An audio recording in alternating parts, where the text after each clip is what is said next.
Olá, ouvintes da Swincast, aqui é Beatriz Nantes. Aqui é Danilo Carvalho. E esse é mais um episódio da Swincast. Hoje a gente vai ter o prazer de conversar com a nadadora olímpica Juliana Curi. Ju, muito obrigada por conversar com a gente hoje. A gente está super feliz de conversar um pouco sobre a sua carreira. Eu que agradeço aí pelo convite. Muito feliz de estar aqui com vocês. Vou fazer uma breve apresentação aqui da Juliana. Juliana é uma velocista que fez parte da Seleção Brasileira de Natação vários anos. Teve grande destaque nas categorias de base, chegou à Seleção Brasileira Absoluta e tem uma participação olímpica nos Jogos Olímpicos de Pequim em 2008. Ela também esteve nos Jogos da Juventude de Moscou em 1998 e no Mundial de Dubai com a Seleção Brasileira Absoluta em 2010. Representou o Brasil ainda no Pan Pacific e no Mundial Militar. Atualmente ela atua como preparadora física do Corinthians, atuando com as categorias de base e o alto rendimento. Ju, de novo, obrigada por conversar com a gente. Vamos falar bastante aí sobre a sua carreira na natação. E para começar, eu queria perguntar justamente isso. Como e por que você começou a nadar? Eu acho que eu comecei a nadar quase como a grande maioria, né? Por conta de saúde respiratória. Eu tenho 2 irmãs mais velhas, elas já nadavam. E meu pai sempre gostou muito de esporte e eu fui meio que na onda delas. Comecei a nadar junto com elas. Eu tinha 5 anos, eu comecei a nadar numa escolinha bem de bairro, assim, e aos 7 anos eu fui para a escola de natação Mori, que era uma potência muito grande na natação. E a partir daí, de 8 anos, eu comecei a competir e não parei. E até meus 29 anos. Legal. Você sempre gostou de natação? Sempre gostei muito. Eu era daquelas que nas férias não saía do mar, não saía da piscina. Sempre tive uma ligação muito, muito grande com a água. Legal. Conta um pouquinho sobre o Mori. Realmente, como você falou, foi uma grande potência aí em São Paulo, né, na década de 90. Como que era mais ou menos lá?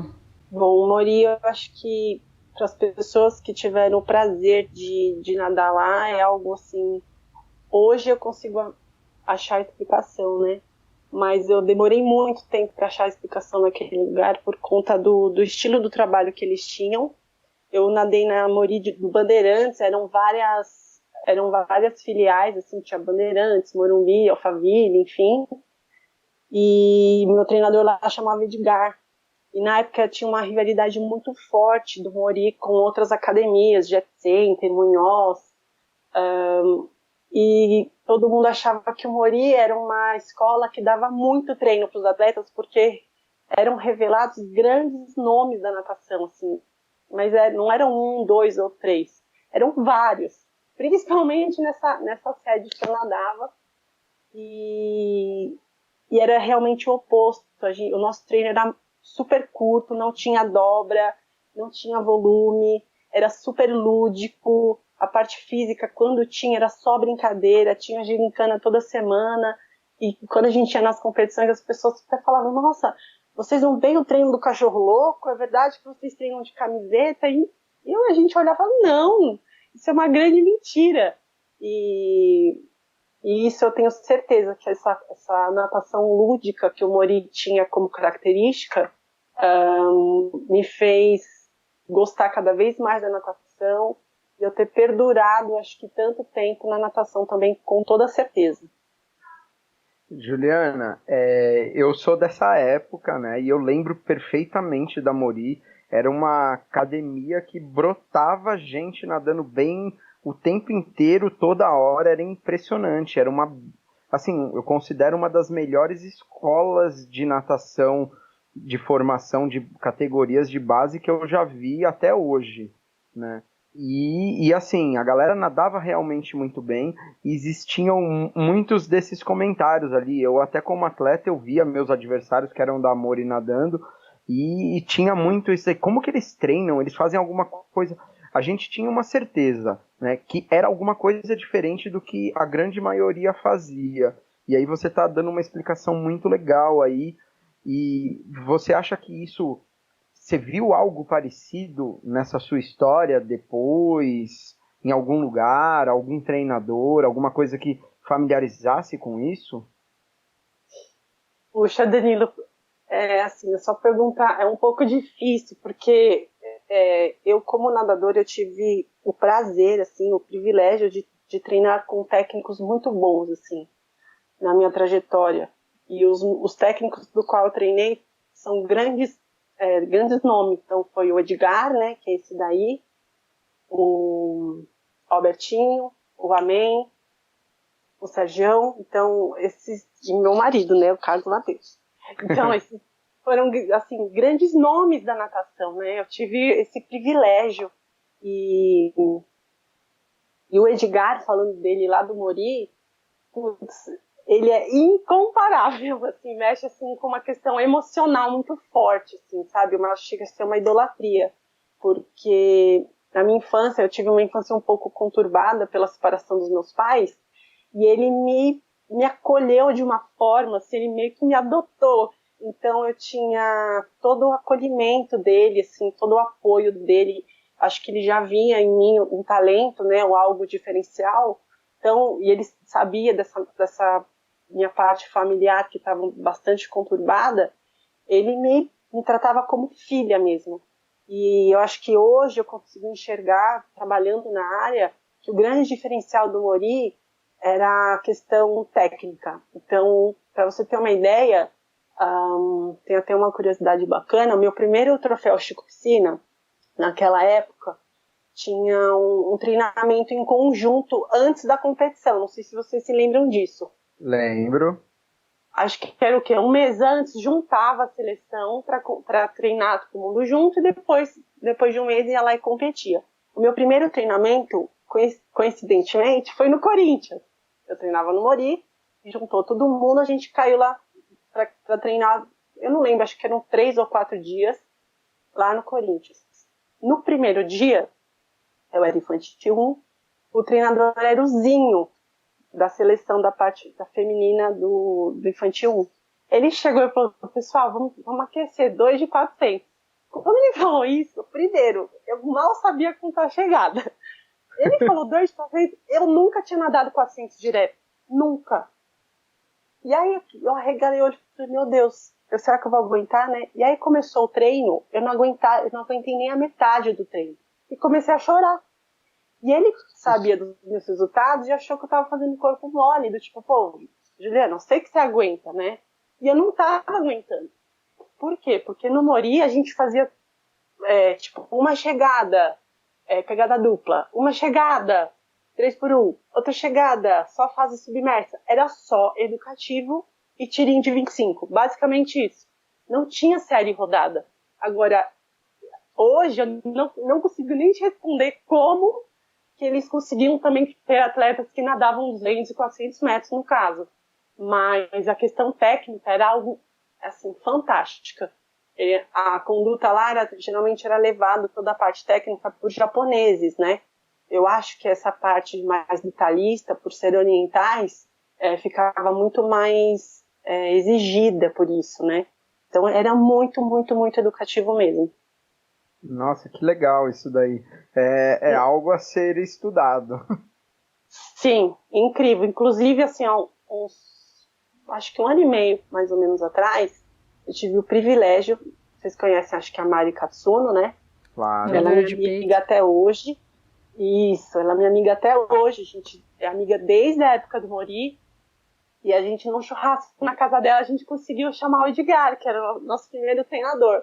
Na hora que ele chegou, a gente não conseguia parar de chorar. A gente ficou chorando acho que meia hora. E aí eu falei, Edgar, pelo amor de Deus, qual que era o seu segredo? Me fala, porque a minha memória me traz muito nítido dessa questão técnica, do nadar bonito, do nadar perfeito. Mas era algo muito, assim, criterioso. Se o atleta chegasse ali, completasse 50 metros com um defeito técnico, o Edgar parava, tirava a pessoa da água, colocava, dava educativo, dava gesto fora da água, sabe aquela coisa bem... E ele só reproduzia isso. Assim, Gil primeiro era o amor, né? E segundo, a questão técnica.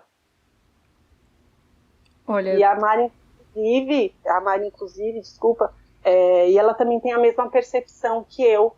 Outros atletas lá também que se fizeram, né? Que o Mori fez, a gente às vezes conversa e todos têm a mesma percepção dessa questão técnica, porque volume mesmo Não tinha, eu garanto para todo mundo, que sempre perguntou qual era o segredo do Mori. O Salato acho que veio da Mori também, né? Salato, Stefan, Berenice Yamaguchi. Era muita gente. Era muita gente, muita. Eu nem vou lembrar, porque realmente fazia atletas muito bons lá.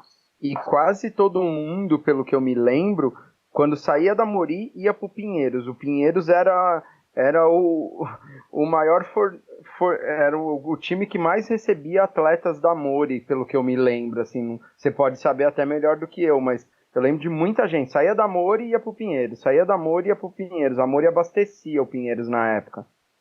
Exatamente. Inclusive, eu fui a primeira atleta, eu acho, se não me engano, a sair assim pro Pinheiros. Não, acho que a Berê foi também, mas a Berê ela é mais velha do que eu.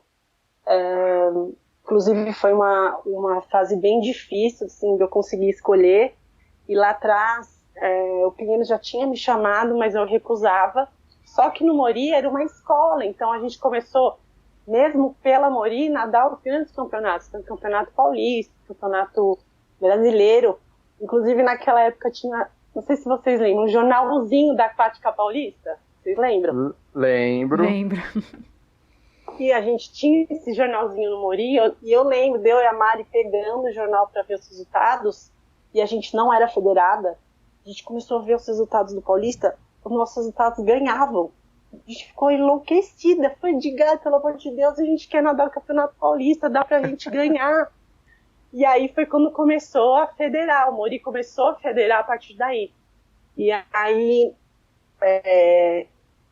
quando o Pinheiros me chamou, uma das coisas que eu, lá atrás, eu já tinha receio, é de cair em equipes muito grandes, né? De um volume muito grande de atleta, porque o Mori era uma família, né, na verdade.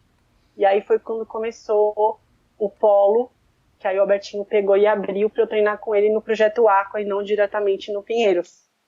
E de lá a gente fez uma equipe, era eu, a Camilinha Correia, e um pessoalzinho. Aí depois de alguns anos veio o Flávio, veio o Gustavo, e aí foi indo. Muito legal. Vou até citar as pessoas que você falou, para quem não conhece, né? A Mariana Katsuno foi campeã brasileira algumas vezes, provas de peito, né? A Camila Correia é uma grande nadadora aí, que tem vários recordes de provas de 200, 400 livre, alguns que duram até hoje. Lembro muito de assistir ela nadando, era linda. Muito legal. Eu fiquei emocionada enquanto você falava do seu técnico, porque, bom, meu irmão é técnico, né? A Ju conhece ele e tem um carinho enorme por você, inclusive. E o Danilo é técnico, e o seu marido é técnico, o Carlão. Então eu acho muito bonito ver as pessoas que valorizam os seus técnicos, né? Então é algo que me deixa bem emocionada e muito legal o seu relato.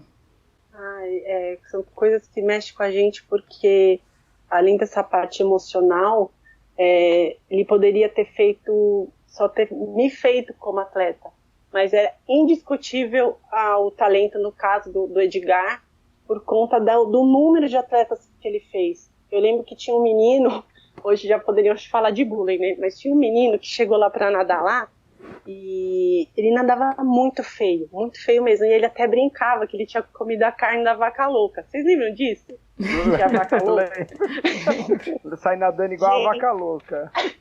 E fala, meu Deus, esse moleque comeu a carne da vaca louca. Gente, deu um mês. Esse menino ganhou Paulista de 100 costas, mas com outra técnica. Ele tinha realmente o dom. Então, inclusive pro seu irmão, pro Caio, que é uma pessoa que eu admiro muito, gosto muito, já falei de Edgar para ele várias vezes. Inclusive até tentei intermediar alguma clínica, algum bate-papo com o Edgar ali, que eu tenho certeza que seria enriquecedor para todo mundo, principalmente para mim. Legal. E agora deixa eu voltar aqui nessa questão do que você falou que queria ser federada, e aí como é que foi? Você foi federada, e aí você nadou o Paulista, ganhou tudo? Foi bem, bem bacana, porque na época o meu primeiro Paulista foi eu e a Mari Katsuno, e se eu não me engano, tá, a gente ficou em segundo no geral, eu e ela nadando, porque a gente ganhava, batia recorde, então foi um susto para nós, assim, porque a gente Nós sabíamos do nosso potencial, mas não ele expresso em resultado mesmo, né? Dentro de um cenário federado que a gente nem tinha tanta noção.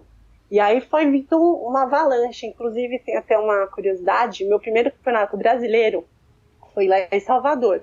Nadei, tudo, ganhei umas provas, eu nem imaginava que ia ganhar. O meu segundo, que foi no final do ano, né, o de verão, foi em Brasília, e eu ia nadar na primeira etapa, sem livre e sem costas. Sem livre era a primeira prova, o sem costas era a terceira prova, né, era seguido. E aí, porque a segunda era o masculino, esse nível masculino. E aí eu fui nadar e o Edgar falou, Ju, eu quero que você faça um 3 de 100 crawl. Ah, tá bom. Eu fiz um 3, como ele pediu, peguei final B. Só que eu não sabia que final B não pegava medalha. De tão imatura que eu era. E pra mim era só ir, voltar e pronto. Aí ele chegou pra mim, a final era tarde, peguei final sem costas, e falou, Ju, eu acho que eu vou te tirar do 100 livre. Só que ele não chegou pra mim e falou, Juliana, final B não pega medalha. Ele não falou. E eu achava que pegava medalha. Eu não, Edgar, eu quero nadar o 100 livre. Não vai me tirar não. Ele, tem certeza? Eu tenho. Fui, nadei. Eu lembro na época que eu fiz um 1,90 alguma coisa. Ganhei a prova e fui lá, me vesti rapidinho, fui lá pro pódio. Cheguei lá no pódio, tinha 4 meninos. E ele começou a subiar de longe, sai daí, vai. E eu sem costas entrando já, as meninas pra entrar, né? Sai daí, eu sem entender nada. Aí ele foi correndo e falou, Juliana, você não pegou medalha. Eu comecei a chorar. Eu chorava, nadei sem costas, chorando, perdi. Fiquei em segundo, foi uma catástrofe. Aí, depois daí que eu fui pegando a malandragem, fui sabendo, porque ele realmente, ele levava muito, de uma maneira muito suave, muito, muito prazerosa mesmo. E aí foi indo, fui competindo, fui conquistando alguns títulos, e aí depois fui pro Pinheiros, comecei a treinar com o Albertinho, eu levei a fama, né, de atleta de velocidade por conta da Olimpíada, né, que foi o final ali da minha trajetória, mas a minha história mesmo foi, assim, até eu chegar ali nos 20 e poucos anos, eu nadava prova de 200 medley, principalmente 400 medley, 200 costas. Então, nessa época, com o Albertinho, eu cansei de fazer série de VO2, 5 de 400 com o Albertinho, viu? Nada dessas pancadas que ele dá agora. Olha só. Cansei. Olha, eu ia perguntar exatamente disso, né, de como que eram os treinos ali no Projeto Aqua, né, porque você competia pelo Pinheiros, treinando com o Albertinho, mas naquele projeto em paralelo que ele já tinha naquela época, ali na academia Projeto Aqua, né? E como que eram os treinos? Você começou já aí? Fala um pouquinho mais aí. O Projeto Aqua era muito legal, era um grupo, eu não vou lembrar de cabeça, mas acredito que uns 7 ou 8 atletas ali. Também tinha essa característica de ser bem familiar. Inclusive, a minha maior companheira nessa época era a Camilinha. A gente fazia tudo junta. Tinha treino de madrugada nessa época. Nós íamos juntas, inclusive. Aí ia pra escola. Da escola voltava, a gente almoçava no carro. A mãe dela foi praticamente a minha mãe. Eu passava o maior tempo do meu dia com ele. E ela fazia uma marmitinha, a gente ia comendo no carro para chegar 2 horas e já cair na água. A gente treinava e depois tinha a parte física. Mas foi um período muito bacana. Na época do Pinheiros ainda tinha o Alberto Clar. Um dos motivos do qual também tinha essa separação do grupo, e o Albertinho conseguia puxar alguns atletas do qual ele queria focar um pouquinho mais, acredito eu, para esse grupo menor ali, mais restrito do Projeto Lá. E lá eu fiquei, eu acho que uns 6 anos, mais ou menos, não vou saber dizer ao certo, mas mais ou menos por aí, uns 6 anos. E aí, aos sábados, a gente ia fazer uns treinos, às vezes, no Pinheiros, enfim. Mas era um privilégio de poder treinar num grupo menor e ter essa atenção focada aí logo com o Albertinho. Mas, então, nessa época aí, ele dava aqueles treinos carroceiro, tanto que você nadava umas provas mais duras, e foi durante todo esse seu período com ele aí, nessa característica mesmo? Sim, nessa característica mesmo. Nessa época, no Pinheiros, a gente não tinha um número muito grande de atletas, no caso, por exemplo, para 400 medley, juvenil e júnior, eu nadei 400 medley todos os campeonatos. Todos os campeonatos. Se eu falar pra você que eu gostava, não, eu não gostava. Mas, né, tinha essa necessidade aí da equipe, eu tentava colaborar o máximo possível, mas o meu foco mesmo era 200 costas, 200 medley, os 400 medley. E aí, aos 18 anos mais ou menos, eu comecei a namorar. E aí comecei a me desvirtuar, coisa que a gente observa isso, infelizmente, com muita frequência na natação. E aí o Albertinho viu que eu já estava no outro caminho. E ele mesmo me posicionou para eu começar a treinar no Pinheiros. E aí a coisa esculhambou de vez. Assim, um grupo muito grande, eu só focada no namoro ali, comecei a treinar super mal, e foi uma baixa ali na minha carreira. Aí, inclusive, eu acabei não treinando mais no Pinheiros e fui treinar. Não, na verdade, eu pensei em parar de nadar nessa época. E aí, o Albertinho mesmo, ele tinha um auxiliar chamado Diogo. Ele falou: Ju, eu não vou também te deixar na mão, você pode treinar com o meu auxiliar. Só que a gente não tinha piscina, não tinha lugar para treinar nem nada. Aí o Diogo foi pesquisar, era um auxiliar dele na época, uma piscina pra gente treinar, que era a piscina da medicina da USP. A gente começou a treinar lá. Eu e uma amigona minha da época, que também treinava no Pinheiros, que também saiu do Pinheiros, eu e ela. E eu não tinha clube, não tinha nada, fui só bater água mesmo. A piscina lá de manhã não tinha equipe, eu nem sabia que tinha equipe. Então não tinha raio, não tinha bandeirinha, não tinha nada. E a gente treinando. E ele foi um cara que me resgatou, porque realmente eu pensei em parar de nadar. Porque eu tava muito desvirtuada, sem objetivo, querendo, sabe, desistir. E ele chegou pra mim e falou assim: Ju, vamos dar uma mudada? Vamos começar a focar um pouquinho nas provas mais de crawl? E eu não levei muito a sério, sabe? Falei: não, acho que não. Vamos continuar treinando. E rodando. E a gente foi criando intimidade, eu, ele e essa minha amiga chamada Lili. Deu 2 meses, a família dele era de Mogi, ele sofreu um acidente de carro e veio falecer. Nossa. Aí meu chão desabou. Falei: pronto, vou parar de nadar. E pra eu parar, eu tenho certeza, nossa. E a gente tava super afinados, assim, sabe? Na época eu consegui um apoio também da prefeitura de Suzano. Foi essa época que eu fui pra Suzano. E aí eu falei: não, vou parar. E no velório dele, o Sergião, já que me conhecia da época do Projeto Aqua, que o Sergião às vezes caía lá na água para treinar um pouquinho com a gente, que ele era do Pinheiro, ele tinha uns personagens ali também pela região ali do Projeto Aqua. Chegou e falou: Ju, e aí? Eu falei: não, vou parar, Sergião. Parei pra mim, dia dele: não, você não tá treinando de manhã na medicina, à tarde tem uma equipe. Eu falei: não, Sergião, pra mim já deu. Ele: não, vamos. Aí ele falou assim: então já sei, porque a minha amiga estudava na faculdade à tarde. Então eu vou abrir um horário de manhã, vou chamar o meu cunhado, que é o Adriano, que também tem uma imensa gratidão, e ele vai passando os treinos para vocês duas. E aí começamos. Aí quando a gente viu, a gente tinha uma equipe de 10, 15 atletas de manhã. Aí deu o quê? Deu 2 anos. O Albertinho me liga de novo: Ju, quero te recontratar, você aceita? Eu falei: Albertinho, eu aceito, mas eu não vou treinar no Pinheiro, só se eu continuar treinando daqui. Aí no primeiro momento ele ficou meio assim, mas aí aceitou. Então treinei durante 7 anos com o Sergião na medicina, 2 anos por Suzano, ali São Caetano, né? E aí depois pelo Pinheiros. E aí no final, no meu último ano, que o Sergião viu que eu precisava progredir um pouquinho mais, ele meio que combinou com o Albertinho: Albertinho, vamos fazer um combinado, eu quero que a Ju treine no Pinheiros, porque eu tava ficando um pouco acomodada ali no ambiente da medicina, não tinha as meninas muito fortes para me puxar e tal. E aí o Albertinho acabou levando também o Sergião pro Pinheiros.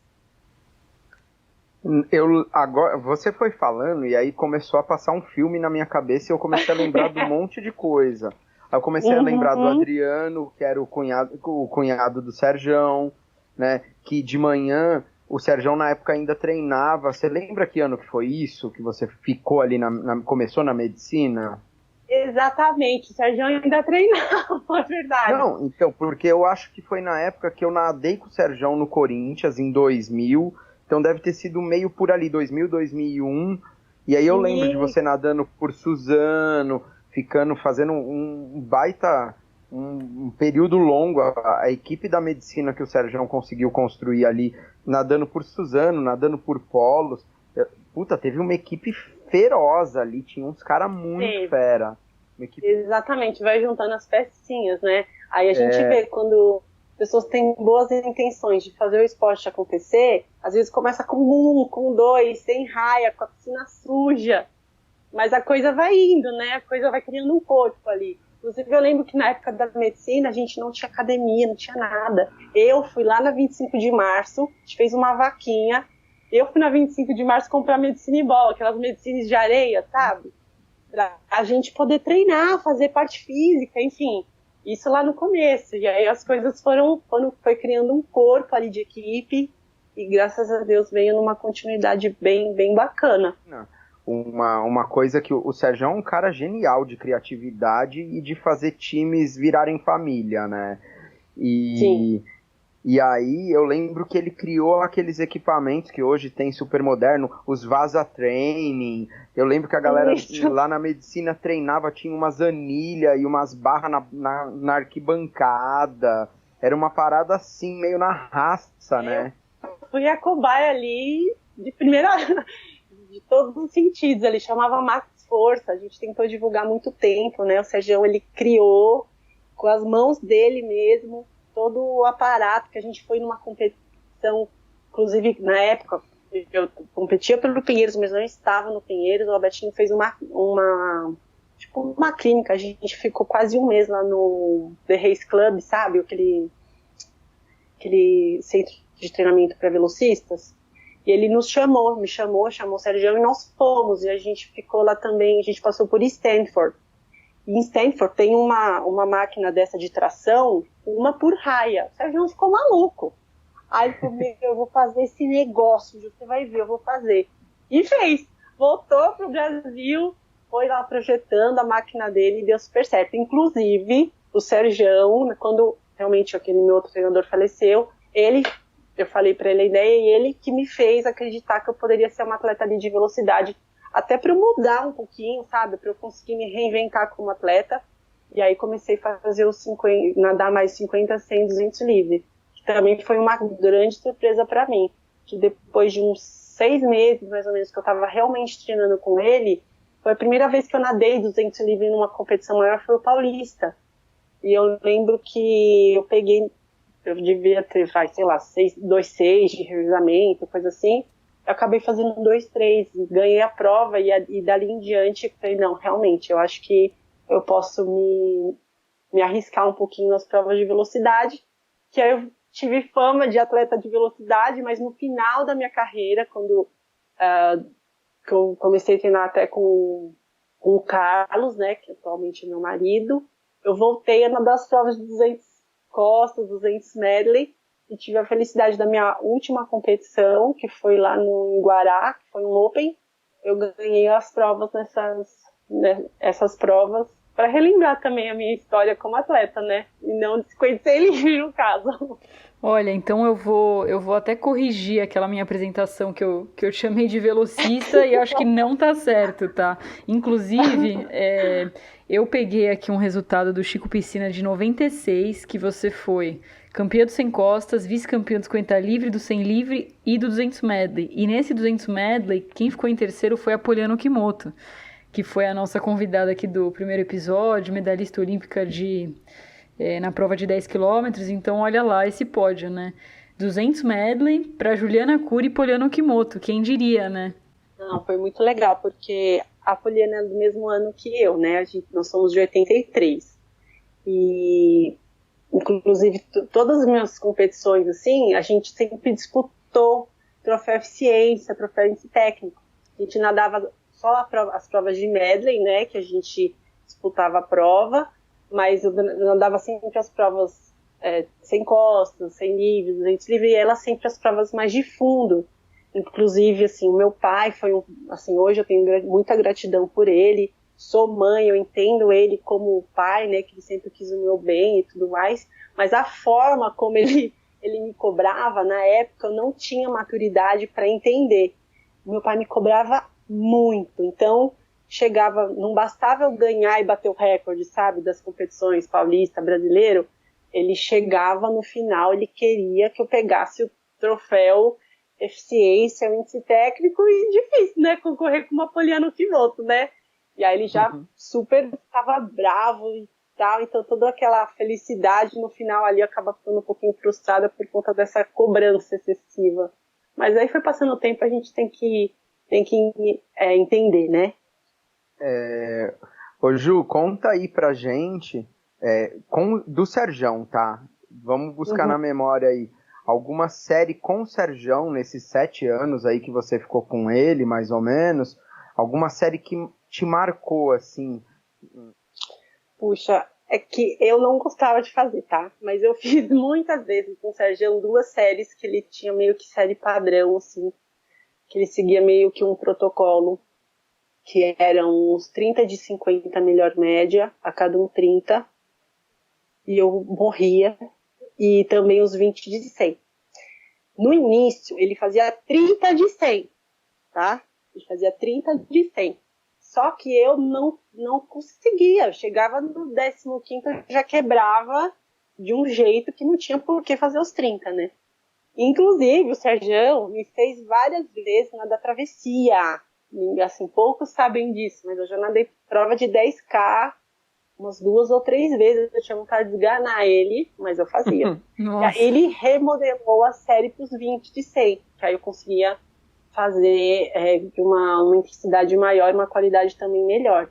Então essas séries eram séries bem difíceis, assim, eu achava que eu conseguia colocar uma intensidade muito alta, e eu lembro também uma série que ele deu, que eu lembro que foi uma série que foi um divisor de águas ali para eu nadar super bem, que foi um 60 de 100 a cada um 30, que eu mantive média de um 5 ou um 6. E aí, depois de umas 2 semanas, eu tive uma contratura no romboide super séria no final do treino, usando um palmar. Foi a única lesão como atleta, assim, eu fui muito favorecida. Foi a única lesão que eu tive, e eu fiquei sem conseguir mexer o braço durante 2 semanas. E aí eu consegui um apoio de uma fisioterapeuta lá, que treinava lá na medicina também. Fiz uma terapia intensiva, fiquei praticamente 2 semanas sem cair na água. Na 3ª semana voltei só batendo perna, na 4ª semana voltei a nadar, na 5ª semana já era a competição. E eu dei o meu melhor tempo da vida. Foi quando eu fiz 58. Isso eu levo para mim como superação, como histórico, e eu trabalhando diretamente com os atletas, eu de vez em quando eu conto essa história para eles acreditarem, sabe? Porque foi bem interessante essa série. Esse 60 de 100 me marcou. Eu acho que o que me machucou foi 60 de 100 2 semanas depois. Outra série também que agora eu lembrei com ele, uma vez ele deu 3 de 400 medley, né? E aí ele colocou um tempo para eu fazer, agora eu não vou lembrar. Mas ele falou assim, ó, se você não fizer os tempos nos 3 tiros, ou abaixo ou igualar, você vai repetir. Eu fiz 6 de 400 medley. Quase morri. Mas fiz, né? Aí depois foi outro treino também bem pesado, assim, que eu achei. Nossa, isso agora... porque ele falou que queria te fazer velocista, né? Imagina se fosse pra treinar pro 400 medley mesmo. Oh, mas peraí, eu vou defender, né? Ele fez. Realmente, eu sei, então tô brincando. Vou defender, o cara fez. Eu quero ver você contar alguma coisa semelhante de série com seu marido, com o Carlão. Que o Carlão fez com você. Agora eu quero causar discórdia aí, ó. Não, aí o bicho pega, viu? Porque olha, é que o Carlos fala brincando, né? Quando a gente se conheceu, tudo, depois a gente namorou, depois que a gente casou, e aí eu comecei a treinar com ele, ele falou, nossa, Ju, eu queria ter tido a oportunidade de te dar treino mais nova, porque com certeza eu teria aguentado melhor o treino dele, mas assim, o treino dele não é um treino fácil, mas ele me pegou ali para treinar, eu tava treinando média 3.000, assim, eu treinava muito pouco, eu tava fazendo um programa extremamente para velocidade, assim, e também já tava meio que, sabe, aquela fase de atleta que você não sabe para onde você vai, mais de 200, aí que eu acho que você, até para eu sair daquela coisa, daquela cobrança de ter que nadar para 55, de ter que nadar para baixo de 25, enfim, e aí eu comprei ideia, só que o aquecimento dele eu já morria, tipo, ele dava 10 de 100 para a cada 1,25 na longa, eu já morria, e era o aquecimento dele. Então o treino do Carlos é um treino, eu brinco que ele é um treino robusto, porque são várias séries no mesmo treino. Então eu sofri muito, muito, muito mesmo. Mas dei resultado, então eu fiquei feliz, assim, pela oportunidade também de ter treinado com ele, que ele resgatou ali durante o tempo que eu treinei com ele, chegou a dar, 2 anos, mas eu encerrei minha carreira, assim, posso dizer, com resultados expressivos, não foi uma carreira que eu terminei me arrastando, sabe, na água, aquela coisa assim. Então eu fiquei feliz, assim, mas aprendi a sofrer um pouquinho mais na mão dele. O treino dele não é fácil, não. Não, o que ele dava direto, que pra ele, assim, você falar com ele, ele falou, mas isso é fichinha. Só que pra mim era muito difícil, uma série, assim, do dia a dia. Era 6 de 400, braço, ele mandava a gente por liga, na longa, cada 5 minutos. No começo, eu estourava tudo, mas no final, às vezes até com os atletas, eu conseguia fazer 6 de 400, rodando para baixo de 5 minutos. Assim, para mim, como mulher com 28 anos, para mim era uma vitória. Mas demorei, mas consegui. Outra série que foi bem difícil, que eu lembro que foram 6 de 100, eu não lembro o intervalo, mas vai, a cada 5, assim, e no final, 2 de 200. Tudo no pau, assim, tudo para melhor tempo. Que também eram séries, assim, muito fortes, mas de série padrão, assim, dele repetir, o Carlos, ele não tem muito essa coisa de repetir a mesma série, sabe? Mas os treinos dele não são nada fáceis. É treino de carroceiro. É forte, é treino intenso, sabe? Você tem uma alta intensidade mais ou menos o tempo todo. Tanto que tem uma coisa engraçada. Quando a gente começou a namorar, eu treinava no Pinheiros e ele dava treino no Corinthians. Aí a gente tava junto e tal, não sei o quê. Aí ele tava montando o treino. Eu falei, qual é o seu treino? É aquela coisa de namorado, você não tem intimidade, né? Aquela vergonha. Aí ele me mostrou o treino dele. Daí eu li.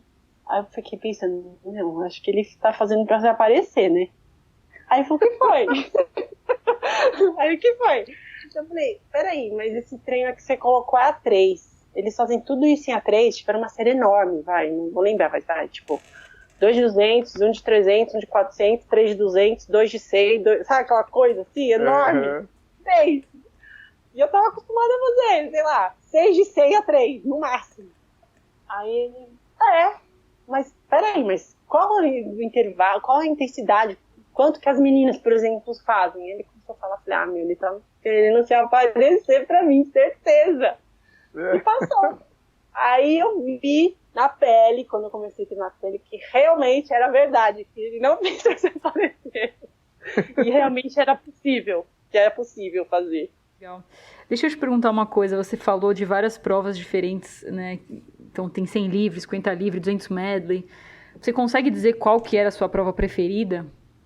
Sim, 200 medley. Sempre foi. 200 medley? Sim, sempre gostei muito de nadar 200 medley.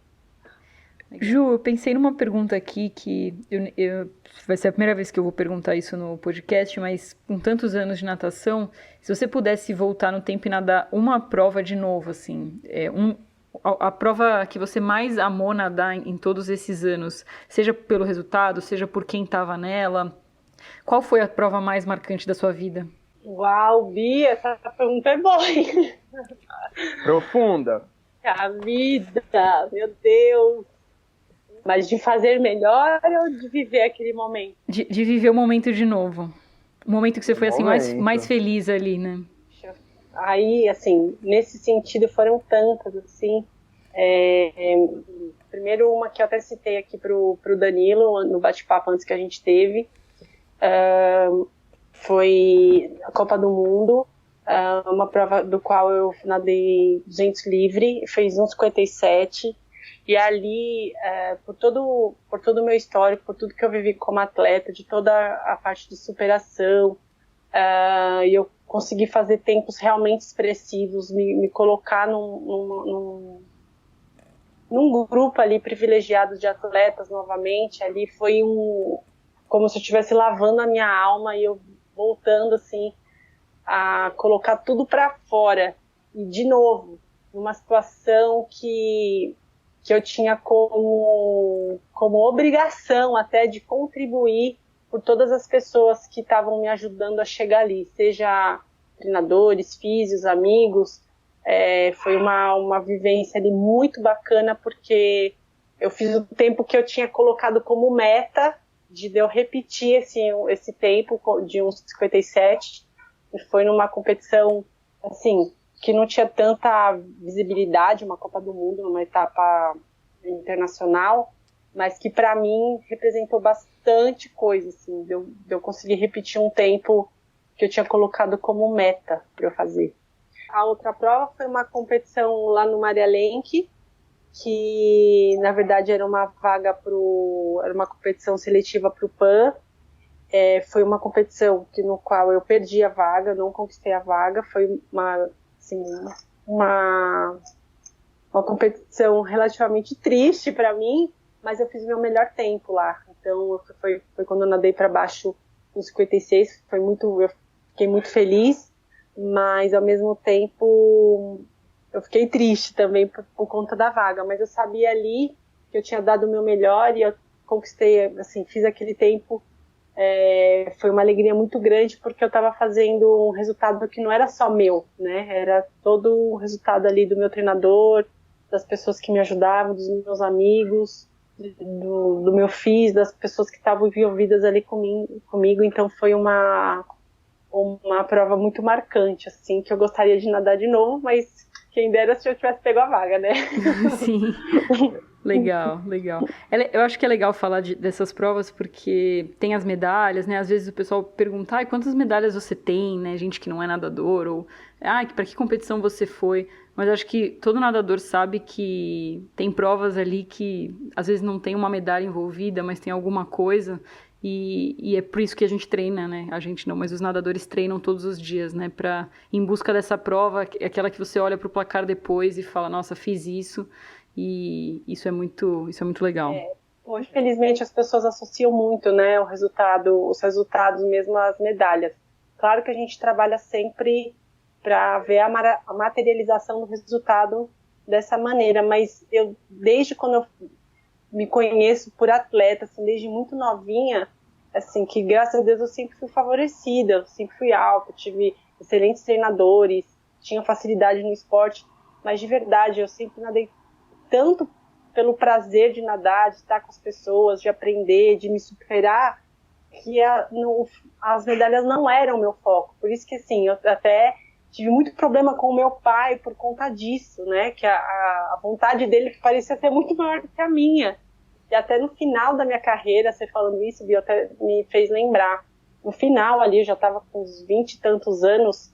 Na época eu até treinava com o Amen, que eu adoro o Amen, excelente treinador. Numa situação ali do treino do dia a dia, eu dividia a raia com as melhores nadadoras ali, as velocistas, e para mim era um pouco difícil, porque eu sempre fui, assim, entre aspas, boazinha, assim, né?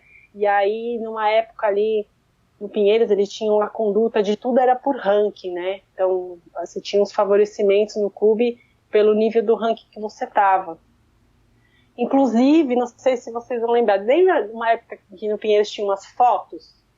Sim. Aquelas fotos eram pelo nível do ranking interno ali. Então, os melhores atletas fizeram uma foto e deixaram lá nos painéis lá da piscina. E naquela época eu era uma das melhores ranqueadas. E aí, numa conversa de motivacional, assim, eu com a o Amen chegou para assim, Juliana, poxa, você tem que ser mais egoísta.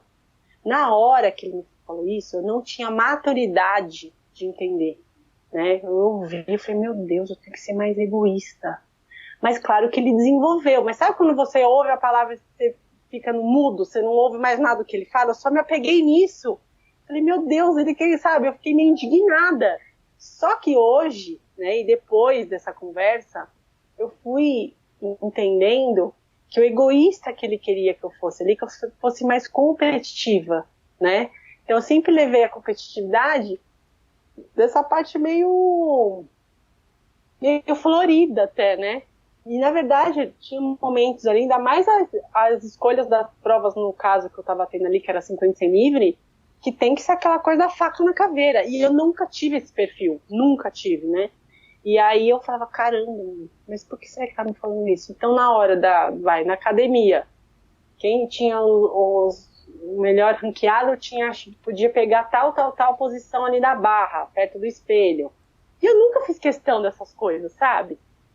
Mas eu entendo que era uma forma de você estimular a sua competitividade. Então eu quero ser melhor o tempo todo.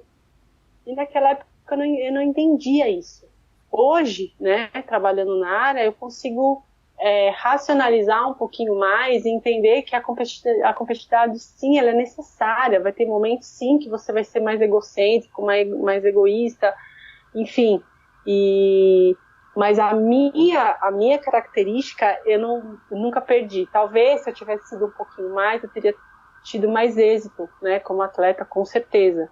Mas hoje eu não me arrependo, porque eu acho que eu construí bons vínculos, né, bons níveis de relacionamento, do qual eu acho que valeu muito a pena.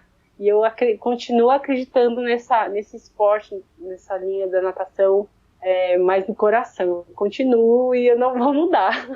Não tem jeito. Legal. E sobre a parte da preparação física, que você comentou que o Serjão adaptou ali, fez um monte de coisa interessante, e hoje você trabalhando como preparadora física, você acha que foi ali que surgiu essa vontade de trabalhar com isso? De onde você acha que veio essa vontade? Bia, eu sempre tive muita aptidão assim, para fazer preparação física, modéstia à parte, mas eu sempre tive facilidade, sempre gostei muito de fazer. Tanto com, você estava falando aí do Fernando Silva, né? A gente até treinava junto lá no Pinheiros uma época, e a gente fazia o preparo físico, acabava o preparo físico, eu ficava fazendo abdominal, fazendo exercícios de core, que na época não era tão disseminado como era hoje. Então na época o preparador físico achava que não tinha necessidade, eu ficava fazendo. E aí eles até me apelidaram na época, que hoje em dia tem um monte dessas mulheres fitness, né? Mas na época não tinha, só tinha uma, não sei se vocês vão lembrar, que era a Solange Frazão. E eles me apelidaram, Solange Frazão, e ficou meu apelido durante um bom tempo, Solange, daqui a Solange dali, por conta disso. Então, eu sempre gostei, assim. E aí, na época do Sergião, que ele tem um poder de criação fantástico, assim, e me dava uma certa autonomia, eu fui gostando cada vez mais. E aí, na época, fiz a faculdade, sempre estudei bastante, sempre pesquisei bastante na área. Aí, quando eu comecei a treinar com o Carlos, depois de um certo tempo, eu já previa, né, encerrar minha carreira, já previa parar de nadar. E aí, os últimos 6 meses ali, eu fiz uma proposta para ele. Falei, Carlos, eu gostaria de ter a oportunidade de eu montar a minha preparação física, que é uma vontade que eu tinha desde sempre, assim, mas eu ainda competindo, né, ainda competitiva, e não montar minha preparação física nadando sem estar ainda competitiva. No começo ele ficou meio assim, sabe? Aí eu fui convencendo ele até que finalmente deixou. Aí, insanamente, eu fiz um curso, comprei os livros de TRX, né, que hoje em dia é super usado, mas na época não era tanto. E eu fiquei 3 horas dentro da sala testando todos os exercícios possíveis e imaginários. Todos. Super feliz, né, de poder montar o meu programa de preparação física. No dia seguinte, eu não conseguia andar, eu não conseguia nem mexer. O cara, por quê? A primeira semana que você monta o seu treino, você tá desse jeito, se arrastando na água. Eu, ai meu Deus, o que eu faço? Meio desesperada. Mas aí fui pegando o jeito, né? Fui fazendo as coisas que eu acreditava.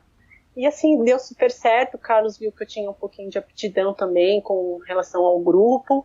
E aí me deu a oportunidade de trabalhar primeiramente com infantil e juvenil, que foi que eu comecei lá no Corinthians. E aí o Henrique ficava no júnior e sênior.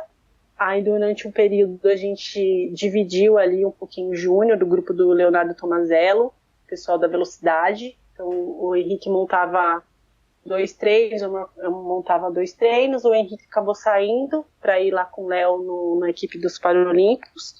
E aí eu assumi o júnior e sênior. E aí foi indo. E aí estamos aí até hoje, construindo o sonho de vários atletas, que é a melhor parte do esporte. Quando eu era mais nova, todo mundo era negócio de alongamento, tinha que alongar, beleza. Hoje em dia, eu não sei o que tem que ser feito, porque eu vejo tanto texto falando que alongamento não precisa e outros falando que precisa. No final das contas, você como preparadora física, é para alongar ou não é para alongar? Então, é que hoje em dia, né, tá muito disseminado aí a questão da mobilidade. O alongamento nada mais é que o trabalho de flexibilidade. Então, a flexibilidade é um dos componentes da mobilidade. Então, hoje a gente trabalha a forma da mobilidade, porque a mobilidade ela é mais ligada ao movimento. Então, você trabalha a flexibilidade dentro do trabalho da mobilidade. Mas nada impede você trabalhar a flexibilidade desse jeito que a gente já está mais acostumado, que é um pouquinho, vamos dizer, um pouquinho mais antigo. Nada impede você trabalhar, porque aí sim você vai estar trabalhando a flexibilidade ou alongamento. Mas hoje em dia eu não acho que é errado, pelo contrário, eu acho sim que é correto, mas dentro de um programa de mobilidade. Não, porque antes a gente só alongava, né? Todo mundo ia lá, puxava, alongava e usava alongamento como um aquecimento até. Mas hoje a gente vê que não, que o trabalho de mobilidade, além de você preparar o arco de movimento, então você trabalha a flexibilidade dentro do movimento, você está trabalhando tudo junto, o arco de movimento, as articulações, os músculos e também a flexibilidade. Então, o que você acredita na preparação física do nadador para o cara do meio fundo e fundo? O que você acredita que tem que ser prioridade na preparação física desses caras de meio fundo e fundo? Danilo, eu acredito assim, independente até da prova, mas focando um pouquinho na característica que você está me perguntando, eu acredito muito na funcionalidade da preparação física. O que é, né? A função da preparação física para os nadadores é para fazer eles nadarem melhor. Então, eu não acredito naquela preparação física apenas para deixá-los resistentes, ou fortes, ou rápidos, ou qualquer característica que seja, mas sim para eles nadarem melhor. Então eu tento fazer com que a preparação física esteja linkada ao treino, em todos os sentidos físicos, mas sobretudo os psicofísicos, né? Então ali para o meio fundo e para o fundo, eu priorizo basicamente assim, o padrão de movimento.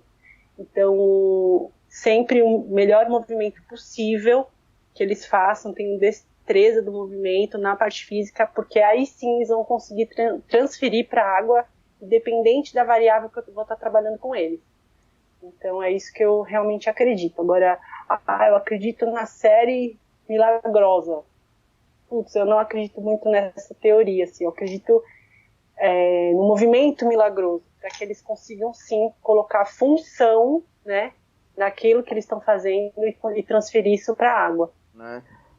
Eu acho que foi, sei lá, não tem muito tempo, eu vi uma galera treinando, tipo, fazendo braçada de crawl, girando o braço meio em velocidade, com luva de boxe na mão, batendo na mão do outro. Teve alguma coisa assim, não teve?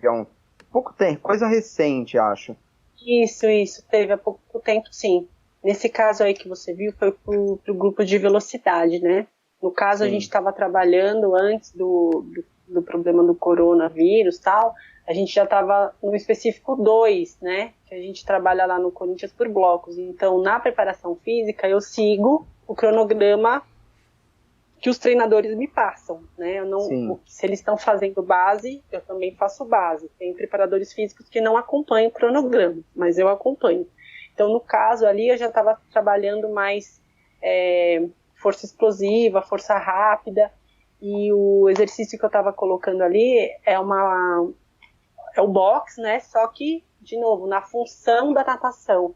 Então, ali, além de ter a função da natação, do gesto, da aceleração do movimento, ali a gente também está trabalhando mobilidade do tórax, enfim, mobilidade de ombro. A gente também está trabalhando de uma maneira até que lúdica, né? Porque é incrível o quanto eles, quando a gente muda um pouquinho o padrão, né, do estímulo que está sendo dado, quanto eles captam absurdamente bem. Então, ali eu estava querendo mexer com eles, não só fisicamente, mas nessa questão motivacional também. Eles se empolgam ali, né? Fica divertido e eles ficam empolgadão. Demais, demais. Eles se entregam, né? O meu objetivo ali também era isso. Porque alguns dias da semana, no caso ali era uma sexta-feira, que eu geralmente dou os treinos mais funcionais, né? Na sexta-feira. E aí eles já estão muito cansados. Então eles saem da água para fazer preparação física, aquele grupo ali é um grupo de velocistas que precisa ter o poder de recrutamento rápido, cansados na sexta-feira.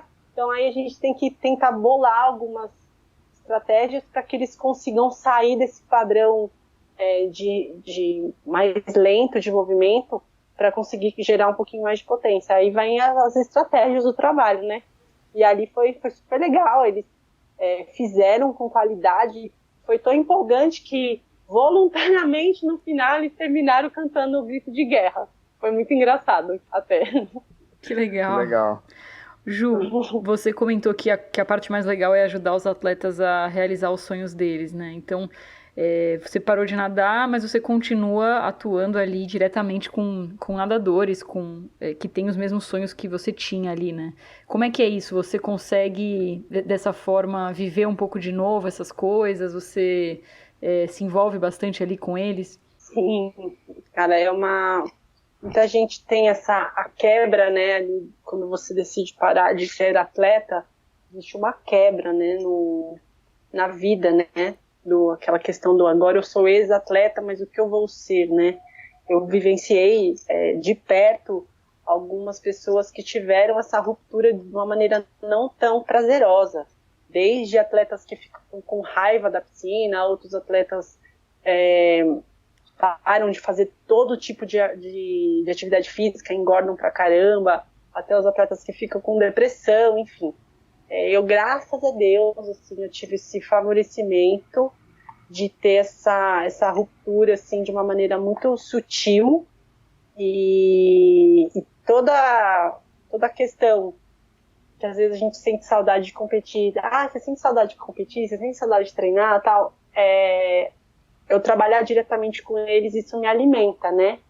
E uma coisa que eu priorizo muito é a questão, que eu sempre priorizei, é a questão dos relacionamentos. Então eu priorizo muito o outro. Eu gosto muito de lidar com pessoas, de fazer o bem para as pessoas e cuidar ali, de uma certa forma, além do corpo físico e auxiliando na carreira deles, na construção dos sonhos. Nossa, para mim é o verdadeiro pagamento, assim, sabe? Então, quando o atleta entra na sala de musculação, eu vejo que ele tá triste, eu gosto de sentar, conversar, ajudar.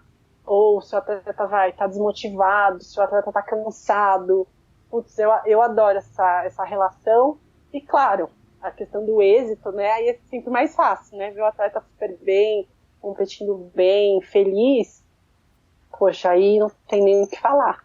Mas eu amo muito o que eu faço. Eu coloco muito o coração mesmo ali no momento e poder ajudar a construção do sonho, assim como várias pessoas me ajudaram a me superar, a me reinventar, enfim, na hora que eu tô ali eu tento, é uma forma também de agradecer as pessoas que me ajudaram. Legal. Né? E, bom, já que você está falando de realização de sonhos, conta pra gente como é que foi a sua experiência nas Olimpíadas, né, que eu não sei a partir de que momento que isso passou a ser um sonho seu, mas é o ápice, né, para qualquer atleta.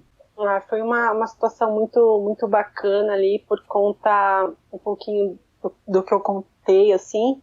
A minha trajetória como atleta foi uma carreira de altos e baixos, né? Eu acho que desconheço um atleta só nos altos, assim, mas eu tive a questão do problema familiar, essa questão também de uma queda no meu rendimento, ali quando eu comecei a namorar, me desvirtuei um pouquinho meus focos, e aí me reinventei, aí meu técnico faleceu, e aí eu comprei ali a ideia do Serjão com muita força, assim, né? Então, a medicina ali, aquele espaço de treino, a gente lutou muito para conseguir patrocínio, porque era uma incerteza ali o tempo todo.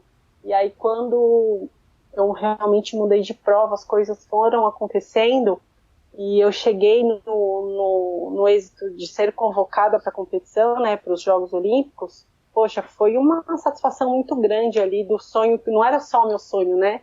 Era o sonho do Serjão, era o sonho da irmã dele, da Paty, do Adriano, dos meus companheiros de equipe ali que estavam batalhando comigo. Eu tinha a oportunidade de treinar no Pinheiros, que tinha aquela baita estrutura, mas eu fazia questão de ficar ali no ambiente da medicina, do qual a gente dobrava. Para fazer a dobra, a gente deitava nas espreguiçadeiras, às vezes chovia, a gente deitava embaixo da espreguiçadeira para descansar para o outro treino, porque não tinha área coberta na piscina. Então, assim, era uma coisa bem rústica, que a gente brincava, aqui é rústico. Então, assim, eu acreditei ali, eu resisti a algumas propostas de outros clubes, assim, financeiros até, mas eu consegui me manter ali por conta dessa questão familiar mesmo, e fazer jus de toda a ajuda, todo o apoio que sempre me deram. Então, quando eu fui convocada mesmo, foi uma realização muito grande. E aí eu tive o privilégio ainda de ir para Pequim, que foi um ambiente incrível, aquele cubo d'água lá, não tem nem explicação. De ver por fora era algo extremamente emocionante. Inclusive, as primeiras vezes que a gente caiu na água lá, eu não tô brincando, eu achei que a gente estava na piscina de apoio, no momento ali, que nos primeiros dias estava meio tampada a parte inicial, assim, da arquibancada, a gente não tinha visão total da arquibancada, né? Eu achei que a gente estava na piscina de apoio, de tão rápida que era a piscina. Eu achei que a piscina tinha 35, 40 metros, assim. Inclusive, eu amei na época que estava pegando meu tempo. Mas, Gil, você tá louca? Eu falei, não, é sério, essa é a piscina? Ele falou, claro que é. Porque era, assim, incrível. Tanto que aquela piscina era rápida. E foi uma oportunidade demais, assim, de estar com os grandes atletas do mundo todo. Vários atletas a gente escuta falando, quando eu for para a Olimpíada aí eu posso parar. Mas parece que o fato de você estar ali nos jogos, parece que a energia, né, que todo mundo fala, a energia olímpica ali, realmente te comove de uma forma que te dá um up, que você volta de lá com mais entusiasmo, com fontes e fontes de inspiração pelo convívio dos outros atletas. É uma oportunidade, assim, muito legal. Quem dera todo mundo poder participar, porque vale muito a pena. A gente veio para esse momento ali, Jogos Olímpicos, né? E eu fiquei prestando atenção no timbre da sua voz ali nesse momento, o quanto de emoção e sinceridade você coloca em tudo isso que você fala e, obviamente, em tudo isso que você faz. Isso toca a gente que está escutando também, né? Eu fico muito feliz. Nosso dever, né, como ser humano, poder contribuir da melhor forma possível com as outras pessoas. E aquilo que eu falei, assim, eu agradeço a Deus todos os dias mesmo pela oportunidade de poder contribuir com o outro ainda no sonho deles, né, algo mágico. Então, você que é treinador, vocês, a Bia também agora que está nesse projeto super bacana, de forma direta ou indireta, vocês estão contribuindo para isso. Então, é muito gratificante, né? Vamos ver aí, ó, se você é boa em contar uma história engraçada aí, que a galera gosta de escutar. Você pode falar dos outros, pode contar uma história de competição, de treino, sua ou de alguém aí, alguma coisa nesse sentido. Puxa, uma história engraçada, bonita, me pegou agora. Deixa eu tentar lembrar, vamos ver. Eu tava Já aconteceu mais de uma vez, eu estava numa competição, e aí nos Estados Unidos é muito comum os time trials, né, as competições serem aquelas que não tem balizamento, e a gente aqui no Brasil está muito acostumado, né, a nadar com balizamento, né, de chamarem, você se posicionar no banquinho, do banquinho vai andando e senta lá atrás, e lá nos Estados Unidos não, né, e já umas 2 ou 3 vezes eu ficava lá olhando a série que tava, a raia que era, e eu lá me concentrando, mas chegava na hora.